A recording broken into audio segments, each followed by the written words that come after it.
Are you ready to manage your work and personal world better to live a fulfilling, productive life? Then you've come to the right place. ProductivityCast, the weekly show about all things productivity. Here are your hosts, Ray Sidney Smith and Augusto Pinaud, with Francis Wade and Art Gelwicks. Welcome, everybody, to ProductivityCast, the weekly show about all things personal productivity. I'm Ray Sidney Smith, and I'm joined with my co-host, Augusto Pinaud. How's it going, Augusto?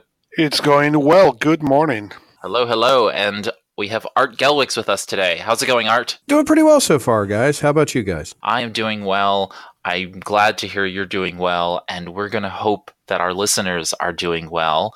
And in this cast, we are going to talk about organizing, and we're going to be talking about it in the GTD flavor, Getting Things Done by David Allen flavor, in this series that we've been ongoing.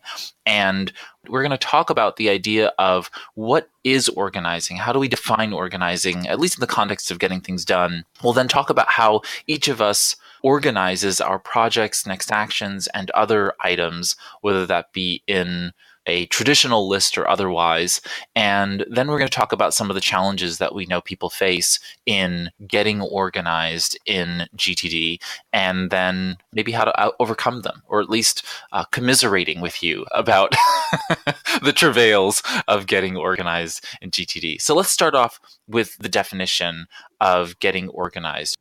David Allen basically says, having a total and I'm quoting now out of the book, having a total and seamless system of organization in place gives you tremendous power because it allows your mind to let go of lower level thinking and graduate to intuitive focusing, undistracted by matters that haven't been dealt with appropriately.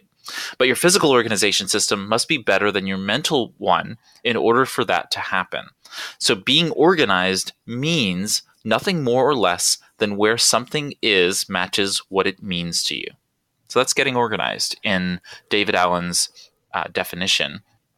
And I'll add a little bit more here to this, Art, and then I'll turn it over to you, in the sense that I was recently reading an article by Francisco Says, who is the proprietor of Facile Things, the software, the GTD inspired software manager.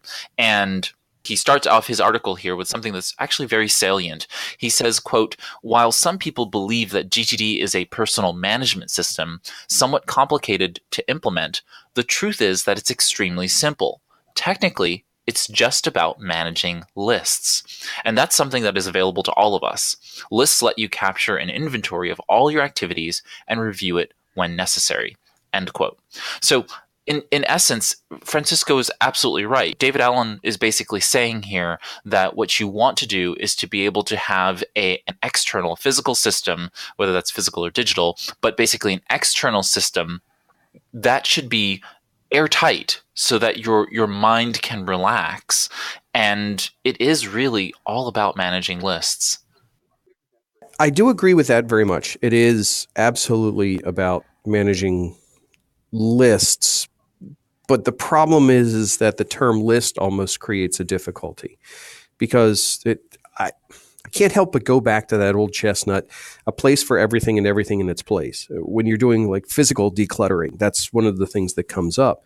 And mental organization of your content has to have some sort of a physical component for it to be useful. I mean, we can't organize the insides of our brain, no matter how hard we try. I mean, unless we're Sherlock Holmes and in our mind palace, it's not happening.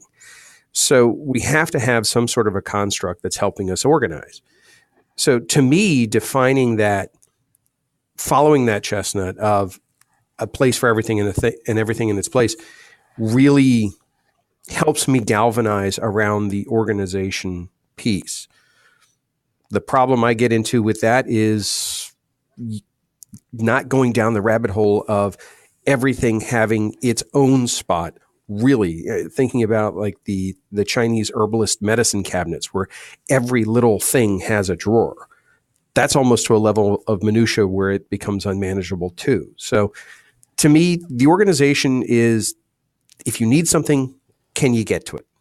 Can you find it without increasing your stress or your work? But even I don't know that that's necessarily a good definition.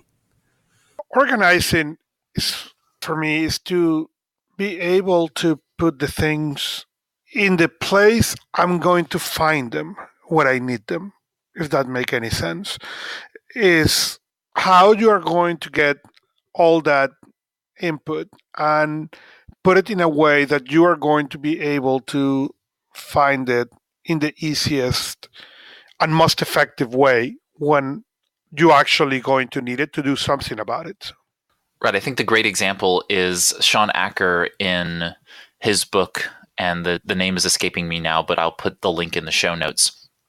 But he talks about this idea of being able to, and this has been a long kind of rubric for many people, which is, you put out your gym clothes in the morning, so you kind of stumble over them. You can't miss them in the morning when you have your clothes stacked right next to your bed, right? You put it on a chair next to your bed, on the floor next to your bed. And when you get up in the morning, they're there at your feet. So you're ready to get dressed. In essence, that's a list.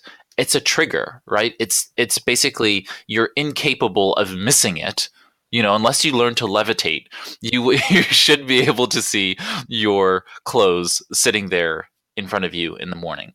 And what you're kind of all talking about is the idea of doing that consistently across your entire world, so that you have it available to you when you need it, where you need it.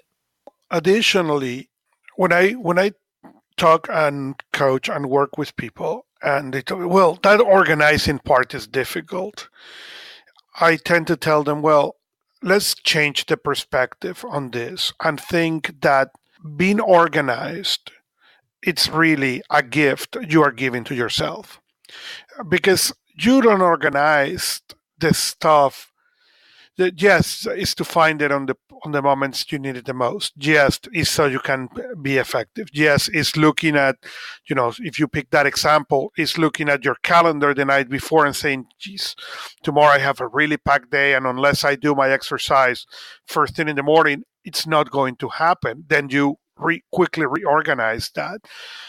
But being organized at the end of the day is nothing than a gift you are going to give to yourself, or your future self in this case, because the reality is those things that you are putting in the system, or you want to do it, or you need to do it. And what better thing than being able to accomplish that on the best place? There is nothing more exasperating, and this has happened to everybody that goes to the grocery store, get back home and discover you forgot milk. Okay, because milk was not in the list, because you haven't processed, or because you never write it down. And it is extremely frustrating. So you need to change that perspective, that it's not that being organized is hard or difficult, or it's a kind thing that you are giving to yourself. It's a gift that you are giving to yourself. And when people see, especially people who is against this organization concept, see it from that perspective instead of from the waste of time perspective, then there is something that changed about organizing themselves. I wonder if it's because of the fact that people come across organization, they feel disorganized and therefore resist it because of past failure, basically the remnants of a negative emotion that are associated with their past not being kind or not giving the gift of organization to their future self. And that kind of hangs us all up. I think that you're absolutely right, Augusto. People can very quickly and easily gain benefits of this gift to one's future self by just doing a little bit of organizing on occasion. And while, David Allen's concepts are ideal practices, they're not even best practices. They're ideal. The world's not ideal. Life is messy. And you need to be able to be flexible and adaptable to the messiness of life, which means that your system won't always be airtight, but that's the goal. That's the pinnacle. And so I really do believe that we should all strive for it, but we're not really trying to achieve it 100% of the time. And that gives yourself a little bit of leeway. I just really believe in the Pareto principle, and that's not just 80-20, right? It's a malleable number. So really, for me, that's if it satisfies for me 95% of the time, that leaves 5% when it's going to fail me. My organization's going to fail me then. That's okay. I'm comfortable with that, and so I have satisficed to that level. You bring up an excellent point with that, though. If you parallel it to, let's say, technology infrastructure systems, you have this concept of percentage of uptime. And the greater the percentage of uptime that you are, quote, guaranteeing, the more expensive it becomes. So if you're, let's say you're hosting a website and you're guaranteed 95% uptime and you're paying for that, that means that you are committing yourself to understanding that you could potentially have 5% of your time where your website's down. If you think about that in relation to your organizational system, you could be absolutely right. I may be committing to wanting to have a 100% system. It's impractical. The cost and the effort outweigh the benefits at that level. Accepting the fact that the system may not be perfect and then working within those boundaries means that it'll have a much greater integrity and realistic use. So when you think about organizing your things, it's not organizing everything to a level of detail where you're trying to get to 99.999% uptime, but you're trying to get to an operable state of uptime where you know that if something should slip through the cracks, it's not going to be the end of the world. Agreed. The other thing, agreeing with Art, that happen even when it fails, after you change the perspective and then organizing comes to be an active routine. And it's at the end, it's an active routine. The list, if you use the David Allen definition, get out of date before you finish updating them, as sad as that sounds. But you gain the ability to get back into that mythical place of where you feel that you have give that yourself that gift, that you feel that you now know what it is. And even the things that may fell out of the cracks, and they do sometimes, you know how to quickly recover so you can move forward. And the other thing that tend to happen is when those things fall through the cracks in general are a lot less critical than when you are not organized. And you can deal a lot better with unexpected things. I was sharing between us, last night we were driving back home and a tire blow out. So that is a problem, yes. It's something we need to take care, yes. But having that organization allows you to see everything that is in there and allows you to then make a decision about what you will need to renegotiate, what you will need to push back, what you will need, instead of saying, oh, well, okay, that's fine. Let me just add another thing to the overwhelming I already had for Monday morning. And that really makes a difference. You all bring up really great points here, and I wanted to actually touch on this. I wasn't planning on it, but I think this is actually very pertinent for us to discuss now. And the two university research professors, Francis Haileyan and Clément Vidal, published a paper called Getting Things Done, the science behind stress-free productivity. And what they did was they outlined in one section the process and organize phases of GTD workflow chart, or the workflow diagram, or map as some people come to know it. And they provide some really fundamental questions for how David Allen really has manifested the system and how, some of the science behind it. But I wanted to just very, very briefly cover the questions that they have for where things get organized before we talk about our systems. They have this where you collect stuff, which is the in basket, right? And that's to some extent your collection practice that we talked about 2 episodes ago. Then we have the processing functions, which is quite honestly tied to organizing, right? You have to do all of this work that we talked about in the last episode.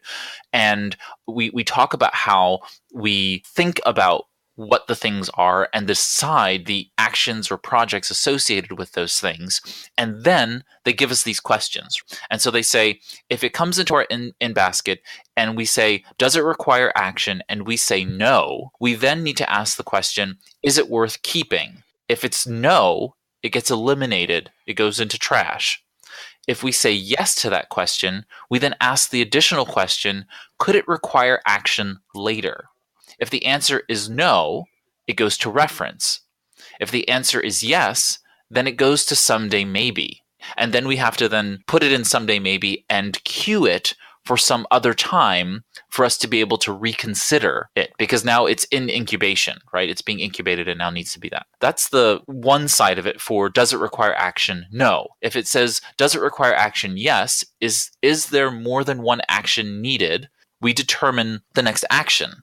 If that next action will take less than 2 minutes, David Allen says to do it now. That means we're not putting it anywhere. We're not organizing it anywhere because it's more work to track it, stack it, and maintain it than it is to just do it right now. So we go ahead and we do it right now. If the answer is no to will it take less than 2 minutes, then am I the right person to do this? That's the question we then ask. If the answer is no, we say delegate it. And that means that we delegate it, we make the affirmative delegation, then we go ahead and put that item on our waiting for list. Now, we then have to, of course, monitor that list to make sure that it gets done, but we put it on our waiting for list. If the answer is, am I the right person to do this? Yes, then we defer it. And so now we're going to organize that to either our calendar or next actions list. Okay, and we'll talk about the difference between what goes on a calendar and what goes on next actions. Now, back up at the top again to, does this need more than one action? If we say yes to that question, then that goes to our projects list. And then we go ahead and do the necessary planning, and then we determine the next action, and we come back to what's the next action? Will it take less than 2 minutes? Am I the right person to do this? Et cetera, et cetera. Well, I'll place a link to this in the show notes, and it's page 5, the flow chart that they've provided here. I think it's very, very useful to go through this mechanism, actually to have it just handy while you are organizing, because it gives you the appropriate questions to build this skill of organizing properly, because it really does make a difference to be able to clearly know the questions to ask yourself at different parts of it. I wanted to kick into how each of us actually organizes and maybe going through our own systems in terms of these things.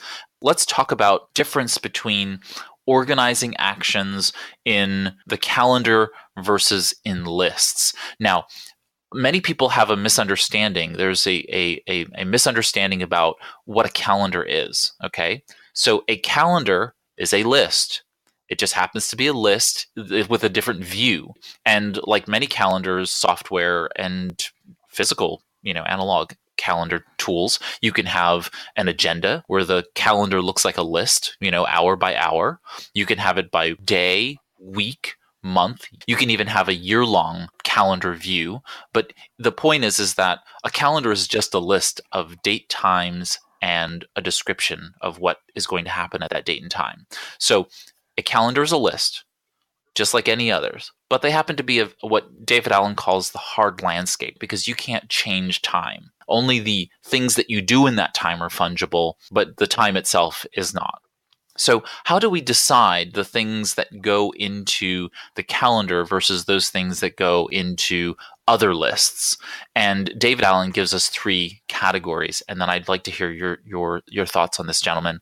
But he gives us 3 categories. One, of course, are actual appointments, meetings, places where you need to be somewhere at a date, specific time, and location. 2 are actions that require you to do something at a specific date and time. So if you need to call the DMV between the hours of 8:30 and 9:30 on Tuesday morning, because that's when they told you to call you back, then that's when you need to do it, and therefore that should go in your calendar.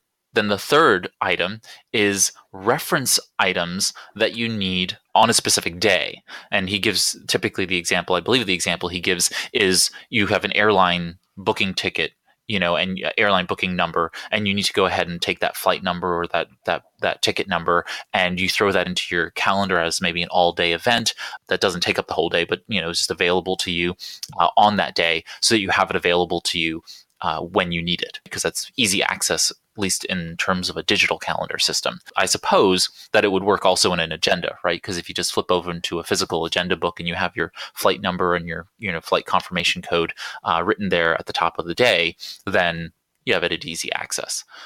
So this is the time we get to talk about how we organize. I'd like to spend some time talking about how each of us organizes the where and the how of organizing in GTD. And so I've been doing this since 2001. Over the past now 17 years, I have been organizing my projects, next actions, and the other items, whether that be reference, someday maybe, and so on and so forth. And this has been a very long road with many small derivations to this end point. So for those of you who are listening, don't expect to get to this point overnight. It really does take time to hone, and technology changes. So unless you are literally using an all paper system with just paper and pen, something will change. And therefore you're going to need to adapt to that over time. So the system I say that we all talk about today may not be the case tomorrow, because a tool might go under. A tool might lose a feature that is a fundamental feature that we absolutely need in order to run our GTD systems or other productivity systems, etc. Right? Any number of things can happen that will change these. So do not consider any of these a Templar. Consider these an examples that you can pull flavors from. It's for you to be able to pull ingredients from, and hopefully those ingredients will spark new recipes for yourself. So at least from the hard landscape perspective, my Google Calendar is my hard landscape tool. It's my time management tool of choice. And that's just because of its pure ubiquity. I can access it anywhere because I use G Suite for business and Google Calendar personal, or Google in personal life. Those two connect very well together, so I can seamlessly integrate my work calendar and my personal calendar in one view, whether I'm logged into my business account or if I'm logged into my personal. So that makes it very, very helpful. On the projects, next actions, and other items, let's start with reference, because I think that ends up being kind of the hub for me. So I use Evernote as my reference hub, and Evernote does many other things for me, right? It handles many other productivity systems within my world, but just relating to reference, I do that because it has tight integration with my task manager, my project management tools, and Google Calendar. So what I'm capable of doing is tracking my next actions in Remember the Milk. And Remember the Milk, Augusto was talking about forgetting milk when you come home from the grocery store. Well, Remember the Milk is kind of based on that idea, right? That's where its name comes from. And the idea here is that Remember the Milk integrates with Evernote.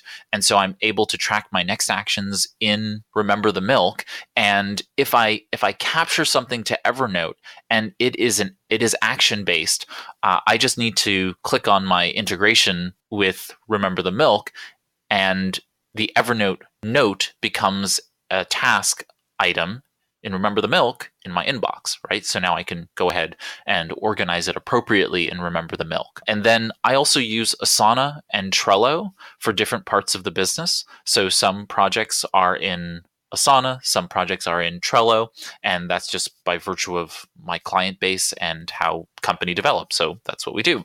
And both of those, of course, integrate with Evernote, which means that they integrate through Evernote to Remember the Milk. And so that's how I actually keep everything synchronized today, is that it's that connecting piece between having those notes attaching my projects from Asana and Trello into Evernote, and then the projects list is actually managed in Remember the Milk. So remember, I track all of my actions in Remember the Milk.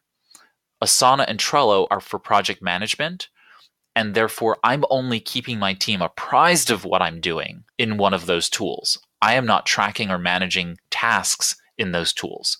So when I'm ready to do something, I'm always going to Remember the Milk in order to be able to engage. Because if I were trying to look in Asana and Trello and everywhere else that things could possibly be, that's going to diffuse my focus and I would not be able to get as much done. And then finally, I did want to talk a little bit about, I do organize my brainstorming material to mind maps typically, either paper or digital.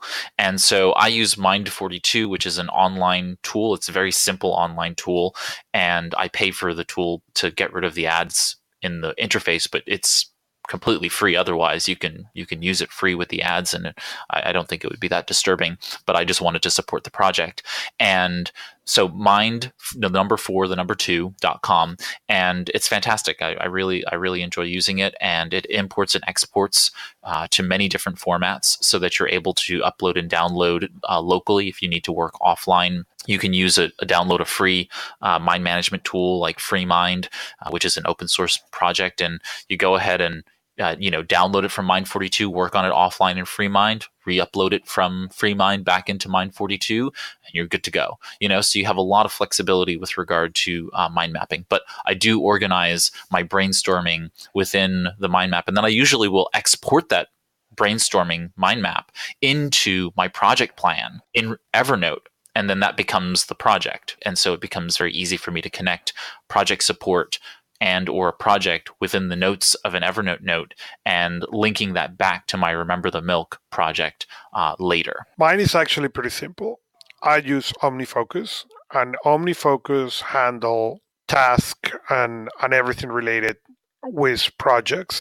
I have Evernote that it works actually for me as a digital file cabinet. When I want stuff that I need to file to maybe find in the future, I just forward the email to Evernote. And that's really the main use I have for Evernote. And the other thing I have that is in this particular moment changing is I have a notebook, and what is changing now is I found an app on the iPad called GoodNotes 4 that allows me to do bookmarks, or digital bookmarks.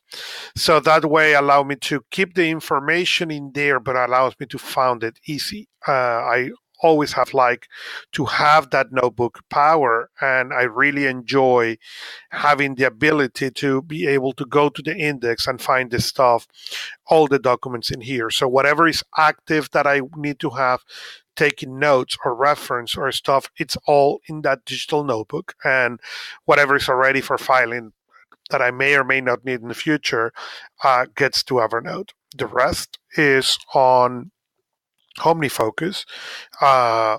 And of course, I have a calendar. I obviously handle work, different projects, personal. We have 2 kids whose activities, my wife. So all that manage in the calendar. It's the way to do it. It's the easiest way to know where everything needs to be at what time. Are you using iCloud as your hub for the calendaring system? I do. Not for any reason necessarily other than that's where they are today. There are some of the calendars, the family calendar is in iCloud. The work ones, some of them are Exchange, some of them are Google Calendar. The good news on the iOS is everything integrates seamlessly. So you will not really know if you look at it that I have 3 different systems. To connect what we were saying before, that is where the organization is. We are discussing 3 completely different systems that from the outside may look simple or incredibly complex. But the important part is the systems has 2 characteristics. One is what works for each one of us. But second, it allows to give yourself that gift to find this stuff. Could you put everything on Post-it and dump it in a box? Yes, you can. Are you going to be able to find this stuff? I don't know. Okay, for me, doesn't work. Okay, if I put everything on a Post-it note and dump it in a box, most likely things are going to fall through the cracks, and it's going to produce a lot more stress than is needed. It's not necessarily how we do it, is what you need to do for yourself to work, to get to that level in which you can trust that the quote unquote organization system you have will allows you to produce that sense of assurance that you will be able to find the right stuff at the right time most of the time. I wanted to talk very, very briefly before we go into challenges about some of the fundamentals of actions lists and projects lists, because we talked about our systems, and I think it's important for us to recognize that there are other parts. And I don't want this to be a treatise, so I tried to steer our agenda away from that. But we do have some fundamental pieces that we didn't talk about, right? The someday maybe list, the project plans, where those things go, and we talked a little bit about waiting for and so on and so forth. But I want us to hone in on the next actions list and the projects list for some very key points here. David Allen talks about the idea of using categories, whether we call them contexts or otherwise, but categories for breaking our actions lists into those categories, right? So we have multiple lists that create our next actions lists. We don't have just one list. We have many lists in GTD, and in the next action space, we have even more lists, and they're broken up into some common ones. And he gives these common ones in the book. I'm reading from the March 2015 edition. He says calls, at computer, errands, at office, at home, anywhere, agendas, which are for people and meetings, read/review. So he gives here 8 common lists to have as next actions lists. I think, like you, the context, that he came, it's one of those things with that old, the GTD system, and they vary from person to person, from reality to reality, But there is one thing that is interesting, and I think it depends on the volume of next actions that a person has. There is a limit on how many actions you can see. And in my opinion, it's a screen on your main device. So if you look at your system on a phone, whatever is the number of items that you can see on a screen, that is the maximum number you should have in a category on any given time. Or if you suddenly notice, well, I have more than that, then you need to find and block some time to reduce it to that. And the reason is when you start having more than one screen full of, what tends to happen is you start missing stuff because you don't see it. Okay, your brain can only make decisions on certain amount of things. And if you have 30 items, no, your brain cannot make a decision that easily as if you have 10. If you pay attention, then you will discover that you can group them better.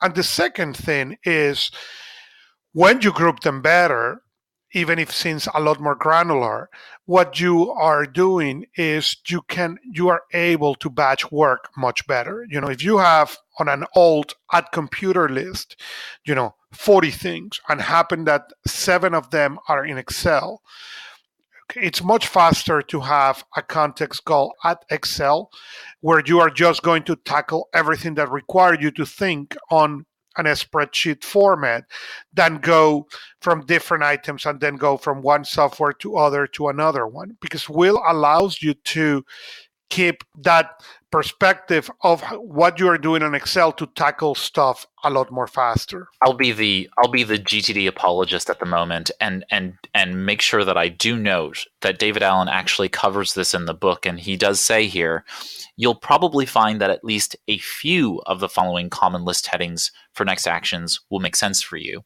And he does go into detail about each of these lists and how they might be practical for you. And this is a list to cherry pick. This is not, you should take these 8 categories and put them into your system, and then voila, you're ready. And I can't impress upon people enough the importance of modifying a system to meet your specific needs. These are suggestions that he makes in the book, and then he makes ideal principles. We don't live in an idyllic world. We live in the real world. And so take his ideals and adopt them as ideals. That's important. And then take his suggestions for things and cherry pick the things that work for you. And that becomes your GTD system. It doesn't become anyone else's. This is a very bespoke, very personal system that you're developing. And I think it's really important that we all take that to heart. I know that both Augusto and Art understands that, but I just wanted to make sure our listeners did hear me say that, so that no one no one writes angry emails. All right. So moving along, I want us to talk a little bit about the projects concept, and then I want to very, very briefly touch on the challenge that Art was talking about, because I think it's a very good one for us to have a conversation about. And before you go there, I think it's important to also mention for the people, it doesn't matter what you call those. There was a time, there was a guy called Robert Pick that worked for the David Allen Company. I don't know if he's still with them or not, but he had a context called at brain death. Okay, that was all the things he did when he was exhausted, and were things of low priority, low everything, but that he needed to, when he was reaching those walls, it was the context to go and see. So you can really be as creative as you needed to be able to move your stuff forward. So don't think that you need to be limited to a rational kind of context or a certain kind of context or a certain way to do them. They can be whatever they need to be in order to help you move forward your own stuff. Definitely. And so in organizing, we have projects lists, and those projects lists also have project support plans. And that just means having materials that might be associated with a project organized in as few places as possible. I don't think we need to really dive into this too deeply in this cast, but we will certainly talk about it, I'm sure, in future episodes, which is the idea that you need to manage your projects lists effectively. And I think it's something that is very, very powerful if done right. But I think project management is for another day. And let's move on, though, to the challenges that people face when organizing, tied into the frequent problem people have with either collecting in too many places. They then organize in too many places. And that just creates a whole host of problems. And to be quite honest, sometimes you're forced to organize in multiple places. For example, if you have a home productivity system and a work productivity system, because you have to keep them separate for any number of reasons, forced into this world where you have two systems, and that might create some levels of redundancy.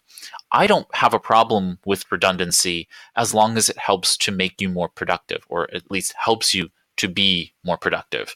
And that's the important part, is to figure out what parts are going to need to overlap so that you don't have things fall through the cracks, but also to give you safety, that psychological safety to explore and experiment and be creative and problem solve in a comfortable space, if that makes any sense to anyone. And I'm happy to further explain if it doesn't. But that's kind of the idea there, is to figure out there may be a little bit of messiness if you have, in your case, Art, a little bit of digital, a little bit of analog, but as long as it's working, there's probably a healthy tension there. Like there is in relationships. Romantic relationships always talk about this concept of healthy tension, and the idea there is to keep you on your toes, to keep you focused on that material, and keep that there, but it should be working for you, not working against you.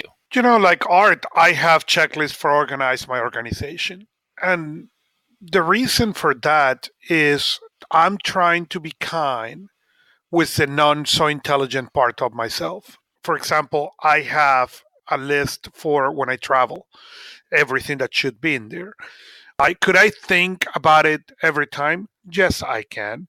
But the reality is that it's helped me to be a lot more organized and a lot more prepared. That instead of thinking every time I'm going to travel, okay, what I need to carry, no, I just pull the list and do it. And like that, I have a list for when we get our daughter to the swimming competitions, when there is a lot of things that contain those checklists to make sure that the organization is the organization. I have to this day a weekly review checklist. Why? Because I want to make sure that regardless what is my level of exhaustion or tiredness or not, okay, or awareness, I go and cover every step. What those things allow me to do is to organize in a simpler way. If you need to have the things on 10 places or at one place, doesn't matter as far as you are making sure that one, you are checking them, and second, all those 10 places make you more productive. The problem comes when you have all those, and instead of being more effective or more productive or more organized, all that you are doing is busy work. This has been a fantastic discussion. Thank you, gentlemen.